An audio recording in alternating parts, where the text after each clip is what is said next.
마이클 로이크는 시카고 트리뷴이라고 하는 신문에 이런 실화를 실은 적이 있어요. 빌 멜로리라고 하는 남자가 인생의 목적을 발견하러 인도를 갔어요. 근데 거기서 아무것도 해답을 얻지 못하고 집으로 돌아옵니다. 그렇게 지내다가 근처에 있는 체브론 주유소라고 하는 곳에 가게 되었는데 거기에 이런 글귀가 쓰여 있는 거예요. 여행을 하시려면 저희에게 물어보세요. 그래서 매번 그 주유소에 들릴 때마다 그 사인을 바라보면서 저는 여행자인데요, 물어볼 게 있습니다. 인생의 목적이 도대체 뭘까요? 하고 물어봤어요. 그때 어떤 직원은 이런 대답을 해주었습니다. 죄송합니다만 저는 여기서 일한 지 얼마 안 돼서 잘 모릅니다 라고 하거나, 또 다른 직원은 제가 손님들이 원하는 바를 잘 들어주기 위해서 이 매뉴얼을 들여다봤는데 여기에는 그런 얘기가 없더라고요 라고 얘기를 하고요. 다른 사람은 이런 말도 해요. 저는 교회와 상관없습니다 라고 그렇게 대답을 하더랍니다. 그래도 빌은 포기하지 않고 그 체브론 주유소를 갈 때마다 계속 직원들에게 그 질문을 합니다. 어느 날 멜로리 씨는 체브론 주유소 고객센터에서 전화를 한 통 받았어요. 저희 직원들에게 항상 같은 질문을 들으시지만 만족스럽지 못한 대답만을 들으셨다는 그런 얘기를 저희가 들었습니다. 이렇게 말을 시작한 그 사람은 혹시라도 궁금하신 게 있으면 그 질문을 적어서 우리 주유소 본사 고객센터로 편지를 보내주시면 좋겠습니다. 그래서 빌은 편지를 썼어요. 인생의 목적이 도대체 뭡니까? 말씀해 주세요라고 고객센터에 편지를 보냈어요. 그리고 얼마간 시간이 지나고 난 뒤에 그 봉투가 답변을 가지고 다시 돌아왔어요. 기쁜 마음으로 그 봉투를 열었습니다. 봉투 안에는 어떤 답이 있었겠습니까? 그 안에는 신용카드 신청서 용지가 들어있었답니다. 결국 뭐예요? 답을 줄 수가 없다는 거예요. 지난주에도 여러 가지로 말씀드렸지만 인생의 목적을 알기 원한다면 주유소에 가서 찾을 수 없을 거예요. 뭐 토크쇼라든지 자기개발 책이라든지 어떤 세미나에 참석해서도 얻을 수 없다고 그랬어요. 우리들이 정말 인생의 목적을 알고 싶다면 우리들을 만드신 창조주 하나님과 이야기하거나 그 주인이 만드신 이 매뉴얼을 보아야 된다고 그랬어요. 주중 새벽에 들으신 대로 우리들은 하나님에 의해 지음을 받았고 하나님을 위해 지음을 받았습니다. 우리들이 이것을 이해하시기 전까지는 인생은 아무런 의미가 없는 거예요. 이게 이제 지난 주일 말씀의 내용입니다. 자, 우리는 이제 목적이 이끄는 40일이라고 하는 이름의 특세에 들어섰습니다. 이번 주 수요일까지는 이제 서론적인 얘기를 하고요. 그리고 이제 두 번째 챕터부터 여섯 번째 챕터까지는 5가지 목적을 우리에게 들려주게 될 거예요. 그러니 이번 주 목요일 새벽이 되면 우리 인생을 향한 하나님의 5가지 목적 중에 첫 번째 목표를 살펴보게 되어집니다. 하나님은 우리들을 창조하신 5가지 이유가 있으시고 그 중에 첫 번째 이유를 오늘 미리 상고해 보려고 합니다. 지난주에 우리는 하나님이 우리를 사랑하시려고 우리를 지으셨다라는 것에 대해 이야기를 들었어요. 자, 이번 주제는 그 반대편을 한번 살펴보려고 합니다. 우리들 인생의 첫 번째 목적, 그것은 지난주일 이야기와는 반대로 우리 하나님도 우리의 사랑을 원하신다는 사실이에요. 하나님은 우리를 사랑하시려고 우리를 만드셨을 뿐만 아니라 우리의 사랑을 받기를 원하신다는 거예요. 하나님도 우리가 하나님 때문에 즐거워하는 모습을 원하신다. 우리들을 지으셨을 때 하나님이 기뻐하셨던 것만큼 하나님도 우리가 그만큼 하나님을 기뻐하기를 원하신다는 거예요. 어느 날 예수님이 거리를 가실 때 어떤 남자가 예수님께 와서 물었어요. 예수님, 성경 전부에서 가장 중요한 명령이 무엇입니까? 그때 예수님이 그래 내가 그 대답을 알려주마 하시고 이런 말씀을 하셨어요. 여러분 다 잊어버려도 이거 하나만큼은 꼭 기억하시길 바랍니다. 왜? 성경 전체를 축약해 놓은 말씀이에요. 누가? 예수님. 예수님 뭐라고 그러셨느냐? 마태복음 22장 37절에 보면 예수님이 말씀하시기를 내 마음을 다하고 목숨을 다하고 뜻을 다하여 주 너의 하나님을 사랑하라 하셨으니 이것이 크고 첫째 되는 계명이요. 여러분 크고 첫째 되는 이 두 가지 단어를 집중하십시오. 하나님은 우리들의 인생에서 해야 하는 것을 여기에서 분명하게 말씀해 주고 있어요. 하나님이 우리를 사랑하셨듯이 우리도 하나님을 사랑해 드리는 것, 바로 그것을 원하신다는 거예요. 하나님이 우리를 사랑하려고 만드셨고 하나님은 우리를 아시기 원하십니다. 그렇기 때문에 하나님은 우리가 또한 하나님을 사랑하고 그 하나님을 알기 원하신다고 하는 사실이에요. 자, 이제 한 단어에 대해서 살펴보려고 합니다. 그 하나님을 향한 사랑을 가장 잘 나타낼 수 있는 바로 그 말이에요. 그 말은 뭡니까? 예배입니다. 예배. 뭐라고요? 예배. 하나님을 사랑하는 가장 좋은 으뜸된 표현은 뭐냐? 예배. 예배라는 거예요. 예배가 우리가 하나님을 알고 사랑하는 거예요. 문제는 오늘날 이 예배를 모두가 오해하고 있다는 사실이에요. 그래서 제가 예배라는 이 말을 할 때 여러분의 머릿속에 무슨 생각이 떠오르셔요? 아마 기도가 떠올랄 수도 있고요. 찬양하는 모습을 생각할 수도 있을 겁니다. 어떤 종교의식이나 많은 회중, 교회에 가는 것, 교회에서 하는 것 등을 떠올렸을 수도 있을 거예요. 예, 그것들이 예배 맞아요. 그렇지만 예배는요, 그 모든 것들보다 더 큰 의미를 가지고 있다는 사실이에요. 우리의 첫 번째 목적은 하나님을 예배하는 거예요. 뭐라고요? 예, 하나님을 예배하는 것. 이것이 우리 인생의 가장 중요한 거예요. 자, 오늘 본문을 다시 한번 볼까요? 이번에는 저와 여러분이 한번 큰 소리로 읽어 보겠습니다. 시작. 그러므로 형제들아 내가 하나님의 모든 자비하심으로 너희를 권하노니 너희 몸을 하나님이 기뻐하시는 거룩한 산 제물로 드리라. 이는 너희가 드릴 영적 예배니라. 자, 이 본문을 통해 두 가지를 먼저 알려드리고자 합니다. 첫 번째는 예배는 하나님의 사랑에 대한 나의 반응이라는 거예요. 예배는 하나님이 나를 사랑하실 때 내가 반응하고 응답해 드리는 것, 그것이 바로 예배라는 거예요. 본문 말씀에 보시면 하나님의 모든 자비하심으로라는 말을 해요. 하나님의 우리를 향한 사랑은 우리가 다시 하나님께 예배드리고 싶게 하는 이유라는 거예요. 우리들이 여기서 보실 수 있듯이 하나님은 항상 솔선수범하시는 분이에요. 하나님이 항상 먼저 무언가 하셔요. 하나님이 우리를 창조하셨고 또 우리를 구원하셨어요. 그리고 끊임없이 용서해 주셔요. 우리는 자꾸 깜빡깜빡 잊어버리는데 우리가 있는 것과 상관없이 하나님은 용서하시고 또 용서하시고 또 사랑하셔요. 우리를 복주시고 우리를 지켜주셔요.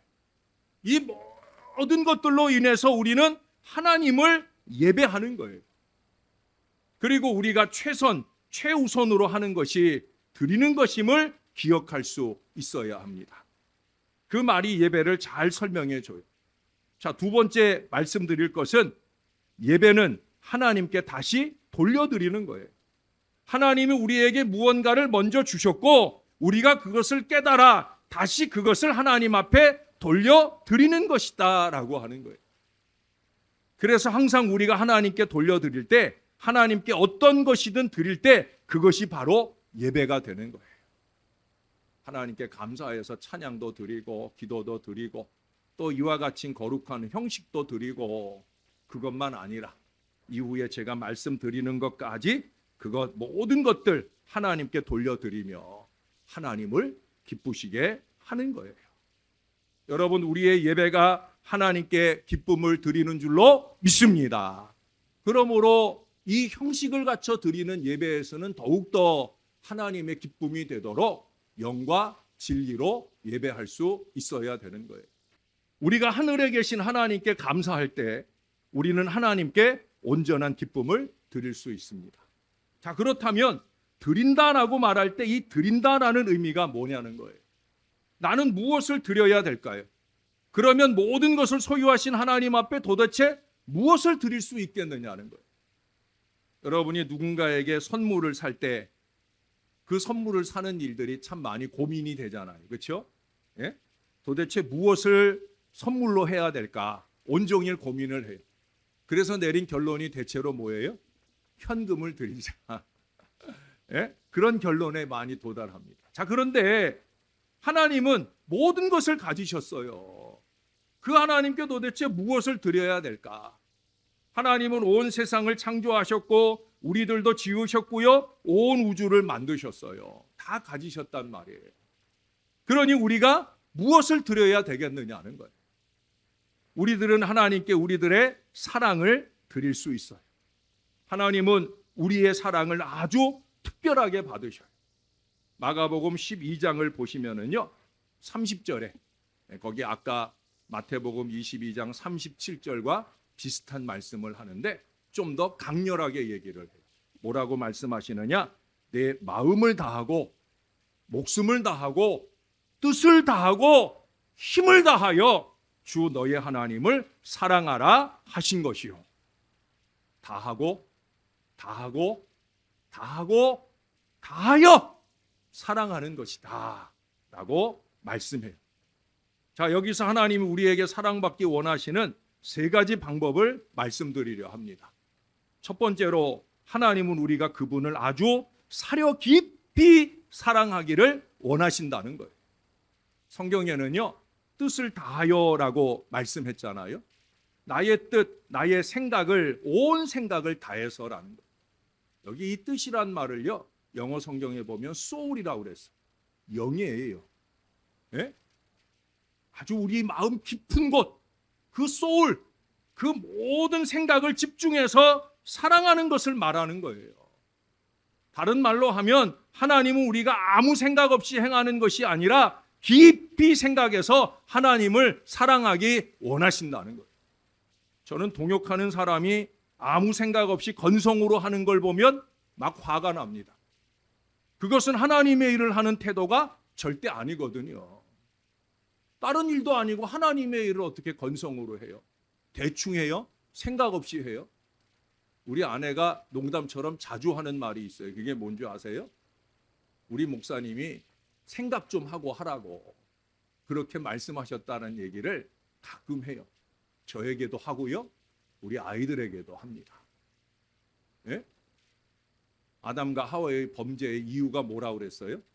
생각 없는 게으름 때문이라고 그랬어요. 생각이 없는 건 게으른 거고요. 게으르면 실수가 반복돼요. 그건 더 이상 실수가 아니에요. 하나님의 일을 하는 태도의 문제인 거죠. 하나님은 우리가 그분을 생각해서 사랑하기를 원하셔.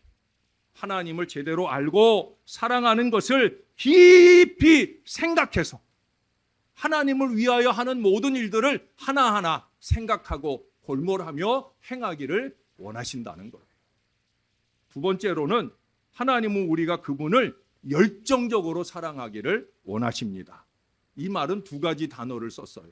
마음을 다하고 목숨을 다하여 사랑하라고 말씀하셨어요. 내가 너희를 열정적으로 사랑했듯이 너희도 열정적으로 사랑해라. 여러분, 하나님의 열정적인 사랑은 어떤 사랑이에요? 아들 예수를 우리에게 내어주신 사랑이에요. 그 아들 예수의 우리를 향한 열정적인 사랑은 뭐예요? 십자가에 달려 죽으시기까지 하는 사랑이 열정입니다. 열정입니다. 제가 제일 좋아하는 단어 가운데 하나예요. 여러분, 우리가 오늘 출애굽기 34장을 읽었어요. 그 34장 마지막 장에 보면은 거기 우리 하나님을 뭐라고 표현했냐면 질투의 하나님이라고 표현을 해요. 질투의 하나님. 그 질투해라고 하는 말을 영어 성경에 보면 뭐라고 표현했냐면 패셔넛이라고 표현했어요. 열정, 패션이라고 하는 말의 형용사형이에요.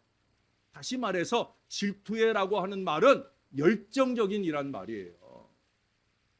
우리들이 그저 삐지고 질투하고 그런 의미의 그런 하나님은 그런 질투를 가시는 하나님이 아니에요. 열정의 하나님이란 말이에요. 우리를 향해 그런 마음을 갖고 계시니까 그 하나님의 우리를 향한 기대도 뭐예요? 열정이에요. 마음을 다하고 목숨을 다하는 거예요. 세 번째로 하나님은 그래서 우리가 실제적으로 사랑하기를 원하시죠. 실제적으로라는 말이에요. 이 말은 힘을 다하여 사랑하라 하는 부분으로 말씀하고 있어요. 우리들의 최선의 능력으로 하는 거예요. 이게 중요한 거예요. 예? 하나님을 향하는 것이니까 적당히 대충 신용이어서는 안 된다라고 하는 거예요. 우리가 가진 능력, 베스트를 다해서 하나님을 향한 사랑을 표현할 수 있어야 된다는 거예요. 사랑한다면 그 사랑하는 표시가 나타나야 된다는 거죠. 결국 하나님이 이미 우리들에게 주신 이 모든 것들을 우리들이 다시 하나님과 친구들에게 드릴 때 그것이 바로 예배가 되어진다 하는 사실이에요. 그러니까 하나님을 섬기고 세상과 나누는 이 마음을 좀 최선을 다해 베스트로 보면 알잖아요. 사람이 봐도 아는데 하나님이 보시면 얼마나 더 잘 알겠어요. 베스트가 아니거든요. 대충이거든요. 건성이거든요. 그건 사랑이 아니죠. 하나님을 향한 사랑도 아니고 교회를 향한 사랑도 아니고 세상을 향한 사랑은 더더욱더 아닐 거예요. 예배는 하나님께 우리의 모든 관심을 집중하는 거예요. 집중. 오늘은 여러분들이 다 잊어버려도 두 가지 단어만 기억하고 가시면 돼요. 예배, 집중입니다. 그것은 내 정신과 생각을 하나님께만 집중하는 거예요. 여러분도 아시다시피 다른 많은 종교에서 말하는 예배는 마음을 중립 상태로 만들고 우리들의 정신과 우주를 다 잊어버리는 거예요. 무아, 내가 없는 세상으로 가는 거예요. 그러나 진실은 다시 말해 하나님은 우리가 전심으로 하나님을 예배하기 원하신다는 거예요. 내 마음에 하나님을 채우는 거예요. 내가 없는 거는 맞는데 없어진 나의 자리에 누구를 채우는 것? 하나님을 채우는 거예요. 그것은 우리의 에너지가 드는 일입니다.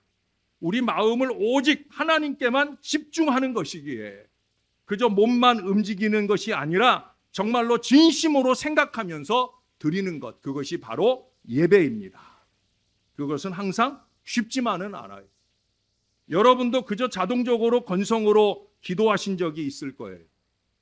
예를 들자고 하면 식사 기도를 할 때 우리가 어쩌고 저쩌고 생각 없이 신용으로 중얼거리고 아멘 합니다. 혹여라도 누군가 뭐라고 기도했는데? 라고 물으면 방금 내가 기도한 그 내용조차 내 자신이 모르는 경우를 많이 경험하실 거예요. 아닌가요? 저만 그랬나? 여러분 어떠십니까? 자, 교회에서 예배 시간에 멍하니 다른 생각을 하신 경험은 없으십니까? 예? 그것은 우리가 예배 시간에 집중이 필요하다는 것을 우리들에게 가르쳐 줍니다. 하나님이 왜 우리가 그 하나님께 집중하기를 원하시는지 여러분 아십니까? 그것은 하나님이 우리를 향해서 집중하고 계시기 때문이에요. 시편 139편 1절부터 3절에 보시면 여호와여 주께서 나를 보셨으므로 나를 아셨나이다.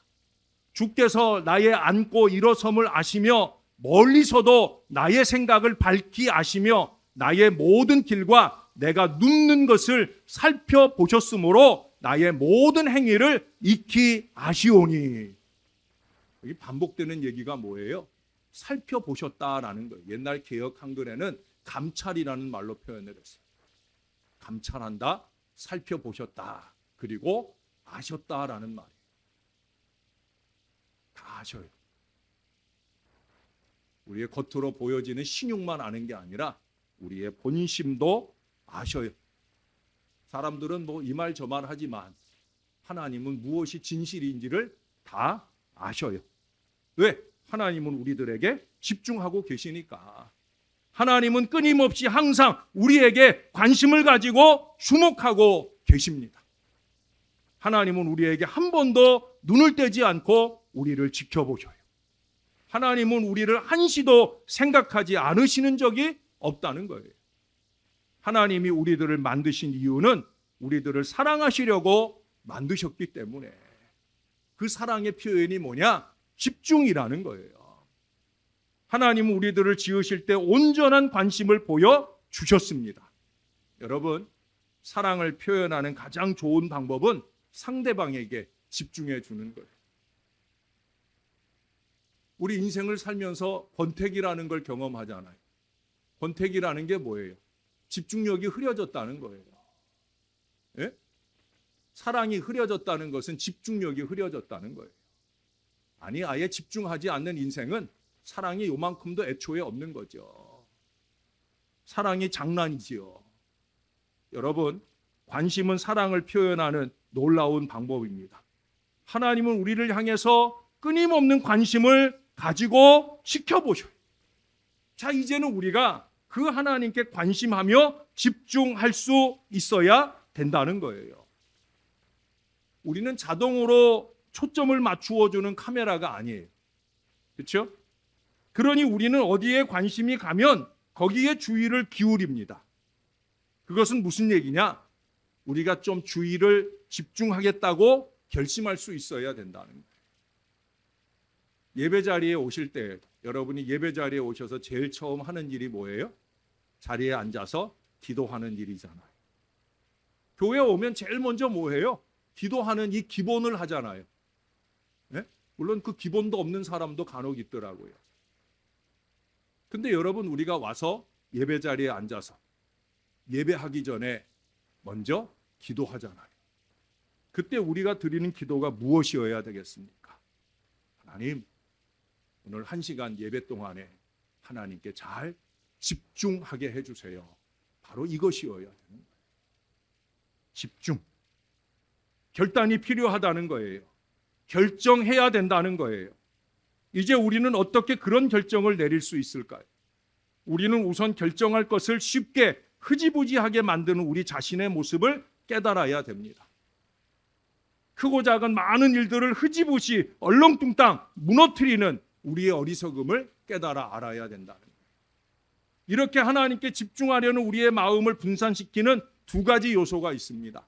첫 번째는 우리가 천성이 자기중심적 존재들이라는 사실이에요. 우리는 모두 원래 자기중심적인 존재들입니다.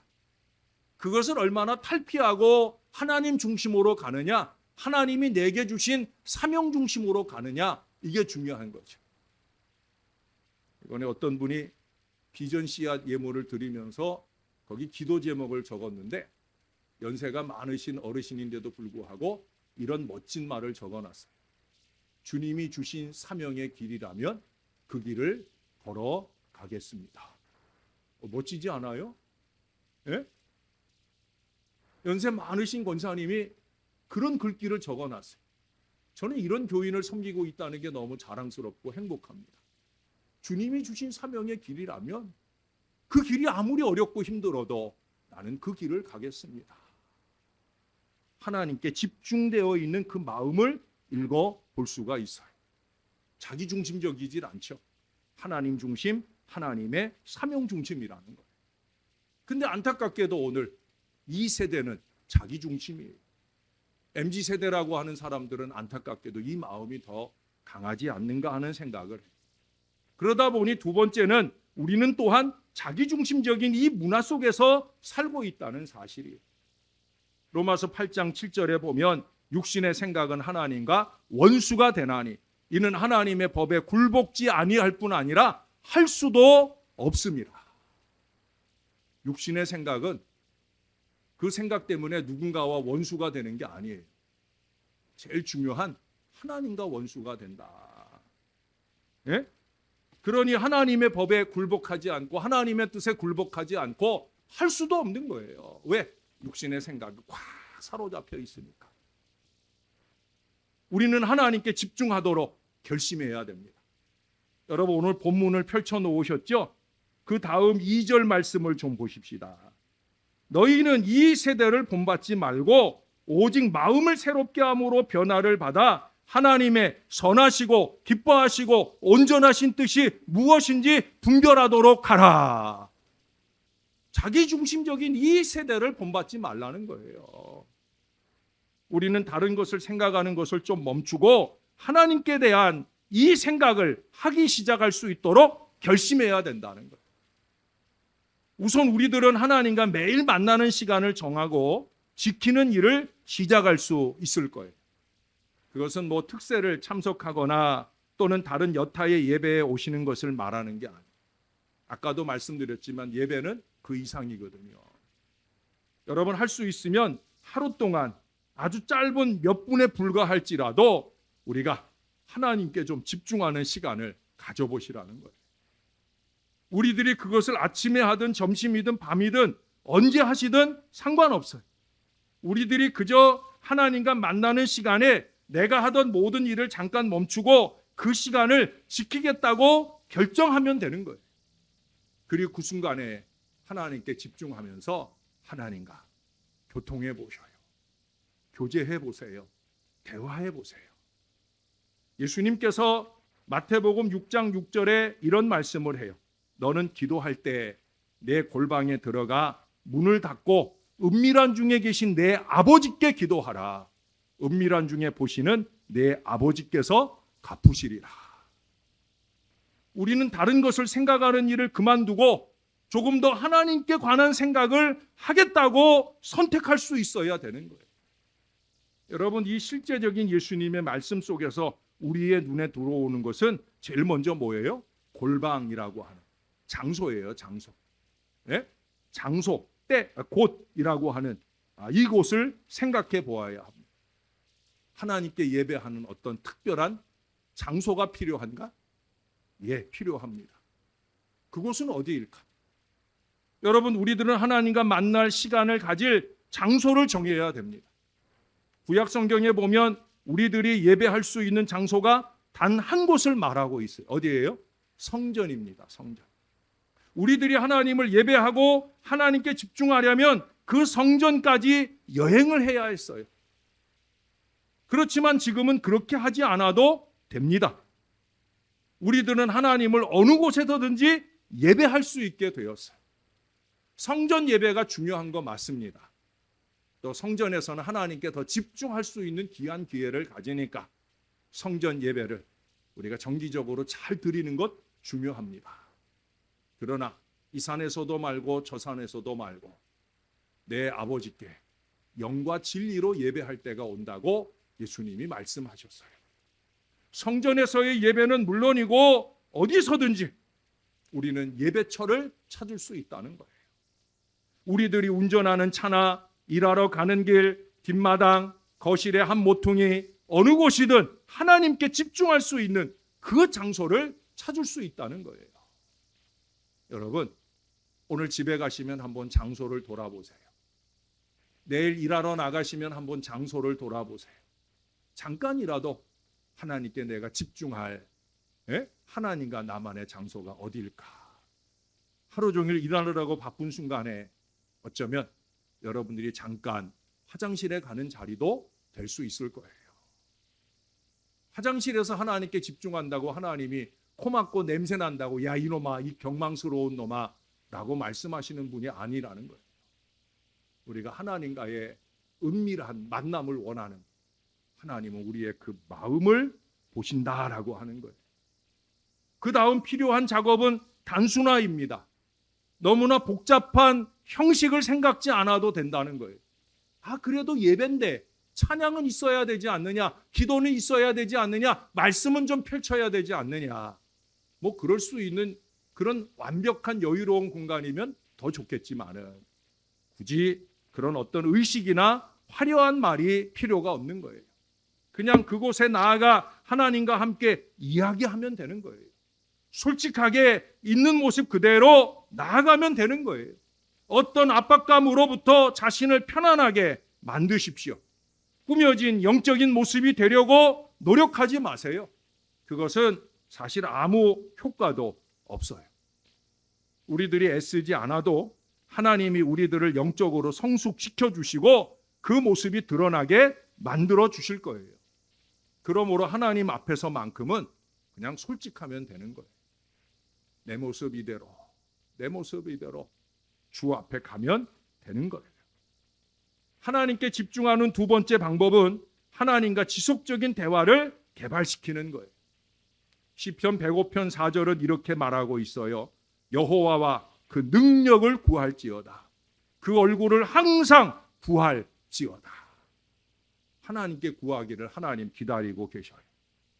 여러분, 하나님에 대해서 하루 종일 한번 생각하는 기회를 한번 가져보세요.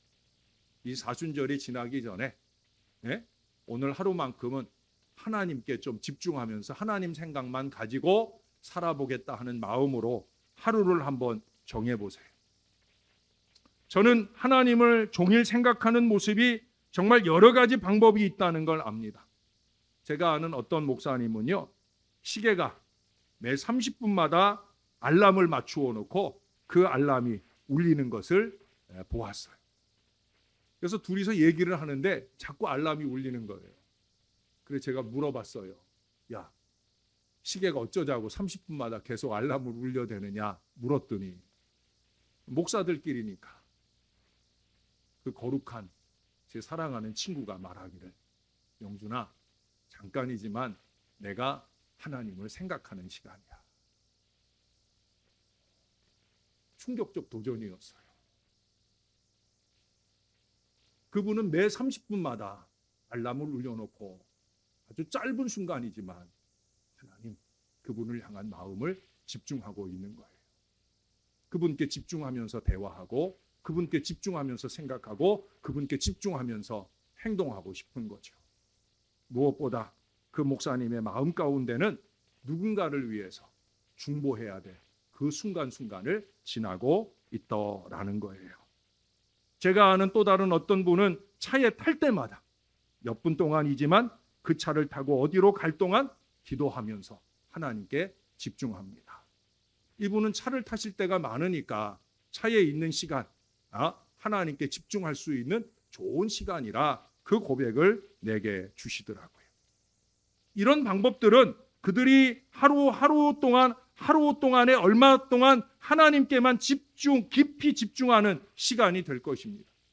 여러분이 다른 어떤 방법을 사용하시든지 하루 동안에 하나님을 좀 깊이 생각하고 지속적인 대화를 나눌 수 있으면 좋겠습니다. 한 가지 얘기만 더 하면서 말씀을 마무리합니다. 우리가 가진 여러 가지 방법으로 하나님께 주의를 집중하면 우리 인생에 하나님의 놀라운 은혜들이 찾아온다는 거예요. 이사야 26장 3절은 말씀합니다. 주께서 심지가 견고한 자를 평강하도록 지키시리니 이는 그가 주를 신뢰함이니이다. 심지가 견고하다 라고 하는 말은 여러 가지로 설명이 가능할 거예요. 심지가 견고하다. 특별히 그 심지를 주께 두고 있는 사람, 그런 사람은 평강하도록 지킨다. 우리가 자기 자신에게 집중할 때는 피할 수 없는 것들을 얻게 되는데 그런 것들은 걱정이라든지 안전하지 못하다는 불안감이라든지 초조감, 죄책감, 공포, 좌절, 미움, 시기, 질투 이런 것들일 거예요. 그렇지만 이 모든 것들을 하나님께 옮겨서 하나님을 신뢰하고 하나님을 바라볼 수 있다고 하면, 하나님께 집중할 수 있다고 하면 우리는 감사와 희망과 자신감과 사랑을 얻을 수가 있을 거예요. 하나님께 집중하는 것뿐 아니라 그 하나님께 우리의 사랑을 표현하는 것이 바로 예배입니다. 우리는 천성적으로 이 사랑을 표현하는 데 익숙지 않은 분들이 많이 있잖아요.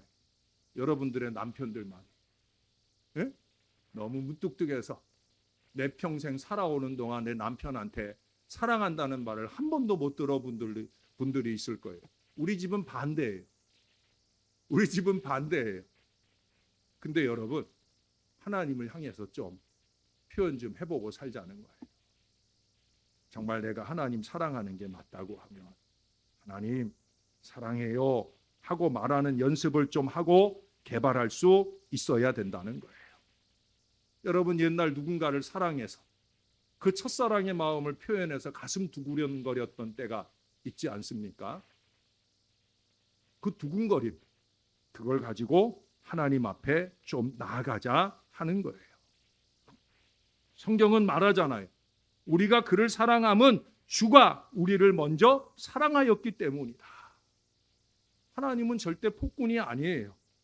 다른 종교에서 얘기하는 것처럼 그저 신의 비유를 맞추려고 슬슬 피해야 되는 그런 존재로 하나님은 계시지 않아요. 거듭 말씀드리지만 하나님은 우리를 사랑하시고 우리에게 집중하셔요. 끊임없이 우리에게 그 사랑을 표현해 주고 있어요.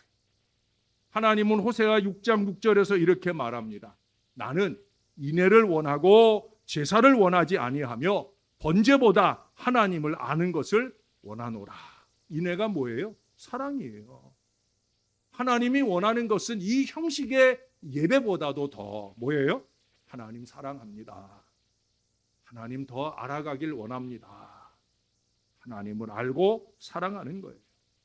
저와 여러분이 그렇게 할 수만 있다고 하면 우리 인생에서 가장 중요한 일을 하는 거예요. 사랑 여러분, 앞으로 남은 6주간 동안, 아니 그 이후의 여정 동안에 우리가 더 하나님을 알아가고 하나님을 더 사랑하는 아름다운 믿음의 예배가 예배하는 주의 자리에서만 아니라 우리의 삶의 자리에서 넘쳐날 수 있기를 바랍니다. 우리 한번 고백해 보십시다. 하나님 사랑합니다. 하나님 사랑합니다. 아빠 사랑해요. 아빠 사랑해요. 예, 아빠라는 말은 우리나라 말로 어린애들이 아버지를 부르는 말이 아니에요. 예? 히브리 말로 하나님을 아바, 아버지라는 표현을 하잖아요. 아빠, 그게 하나님이에요. 다시 한 번만 고백해 보십시다. 아빠 사랑해요. 아빠 사랑해요. 기도하겠습니다. 하나님, 얼마나 목마르셨습니까? 우리 부족한 인생들이 우리를 사랑하신 아버지 하나님을 향한 우리의 사랑을 드리지 못할 때 얼마나 많이 기다리셨습니까? 아빠 사랑합니다. 우리가 예배할 때나 우리의 삶을 살아가는 모든 순간 동안에 더욱더 아버지 하나님께 집중하면서 그 하나님 생각을 좀 더 넓혀가면서 그 하나님을 많이 예배하는 하나님 사랑의 사람들이 될 수 있도록 우리를 붙들어 주시옵소서. 예배한다, 사랑한다, 집중한다, 이 말들을 놓치지 않고 하나님을 향한 우리의 사랑을 아름답게 나타내는 저와 이 모든 자녀들 되게 도와 주시옵소서. 감사드립니다. 예수님 이름으로 기도합니다. 아멘.